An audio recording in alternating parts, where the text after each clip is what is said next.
Bonjour, donc dans cette vidéo je vais vous présenter comment à partir de la solution que je vous avais envoyée la fois passée, mettre en place un diagramme de cas d'utilisation avec Visual Paradigm. Donc là, comme vous le savez, donc dans la solution passée je vous avais déjà envoyé donc la réponse à la première question, donc qui consistait à identifier les fonctionnalités globales du système. La question B aussi, qui consistait donc à identifier les acteurs, et la réponse donc à la question C qui concernait l'identification donc des cas d'utilisation. Maintenant, une fois que nous avons identifié donc les acteurs et les cas d'utilisation, donc le diagramme de cas d'utilisation va chercher à lier ou bien à affecter à chaque acteur, n'est-ce pas, donc les cas d'utilisation qu'il accompli dans le système. Et donc par rapport à ça, la manière la plus naturelle de mettre ça en place, c'est de se focaliser sur un acteur et de rechercher l'ensemble des cas d'utilisation liés donc à cet acteur là. Et par rapport à ça, par exemple, si nous prenons le cas de l'utilisateur simple, donc on va revenir dans le texte, et à chaque fois quand on identifie un cas lié à cet utilisateur, on va lui affecter cela. Par exemple, si nous venons sur le texte, on voit ici donc le principe, c'est il s'agit d'adapter le concept de messagerie instantanée donc à un contexte de réunion de travail au sein d'une entreprise géographiquement dispersée. L'authentification des utilisateurs est obligatoire. Donc là, quand on parle d'authentification donc des utilisateurs, on sait que l'authentification est un cas d'utilisation donc de l'utilisateur.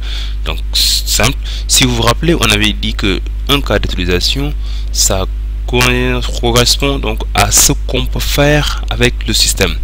Et dans le cadre donc de la modélisation fonctionnelle comme les diagrammes de cas d'utilisation, il est très important de se référer au texte, donc le texte qui correspond dans un cadre d'entreprise au cahier des charges. Dans une modélisation fonctionnelle telle que la mise en place de diagrammes de cas d'utilisation, le principal document c'est le cahier des charges. Et donc en se basant sur le cahier des charges, on pourra effectivement connaître quels sont les cas d'utilisation pour chaque utilisateur. Donc si on revient à l'utilisateur simple, donc déjà on peut identifier un premier cas qui est ici se connecter. Ensuite, donc il vous faut analyser la partie serveur. Donc ça c'est la question. Donc l'objectif de cette application est de permettre d'imiter le plus possible le déroulement des réunions de travail classiques. Cependant, dans la première version de ce projet, les interventions des utilisateurs se font en mode textuel seulement. Donc, on continue ici. Une fois connecté, l'utilisateur a la possibilité de planifier des réunions virtuelles. Donc, planifier des réunions virtuelles, c'est aussi un cas d'utilisation pour un utilisateur simple. Consulter les détails d'organisation d'une réunion, ça aussi, ça devient un cas d'utilisateur pour l'utilisateur simple, puisque c'est tous les utilisateurs qui font ça. Modifier ces détails d'organisation seulement à l'organisateur, donc cette modification là sera un cas d'utilisateur pour l'organisateur, et ainsi de suite. Donc en faisant donc une lecture du texte et à chaque fois attribuer le cas d'utilisateur donc à celui qui l'accomplisse, on pourra avoir les cas d'utilisation affectés à chaque utilisateur. Donc c'est ce que j'ai fait ici.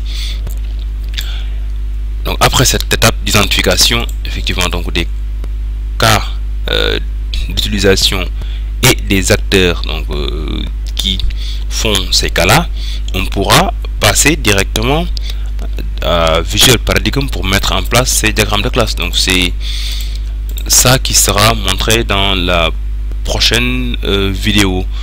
Donc rendez-vous à la prochaine vidéo pour voir comment est-ce qu'on va implémenter tout ceci avec Visual Paradigm.